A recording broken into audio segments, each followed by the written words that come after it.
Welcome to our channel. Today we how to enable Android Private DNS for safer browsing step by step clearly. To enable Android Private DNS, start by opening the Settings app on your device. Scroll down and select the Network and Internet option. Tap on Advanced to access more network settings. Next, find and select Private DNS. You will see three options: Off, Automatic, and Private DNS Provider Hostname. Choose the Private DNS Provider Hostname option. In the field, enter a valid DNS provider hostname. Popular options include DNS.Google for Google DNS or 1.1.1.1.cloudflare-dns.com for Cloudflare's DNS. After entering the hostname, tap on the Save button to apply the changes. To ensure the settings are applied, close the Settings app and reopen it. Return to the private DNS settings to verify your chosen hostname is displayed.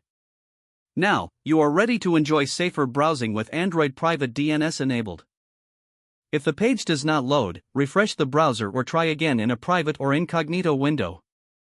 Make sure you are using the correct email address, then retype it carefully to avoid small typos. If your password is not accepted, use the Reset option and create a new strong password you can remember.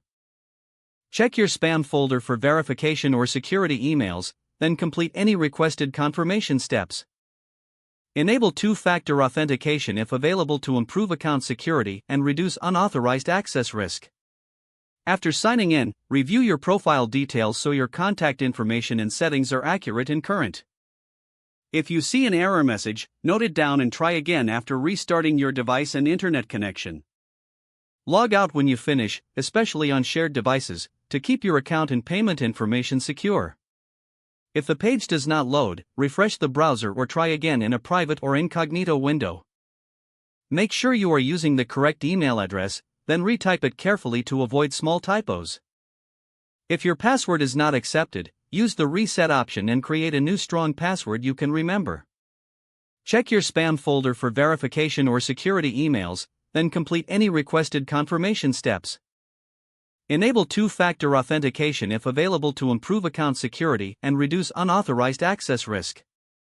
After signing in, review your profile details so your contact information and settings are accurate and current. If you see an error message, note it down and try again after restarting your device and internet connection. Log out when you finish, especially on shared devices, to keep your account and payment information secure.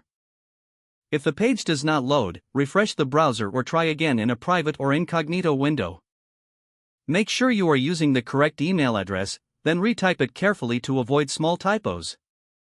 Don't forget to like this video and subscribe to our channel for more step-by-step tech guides.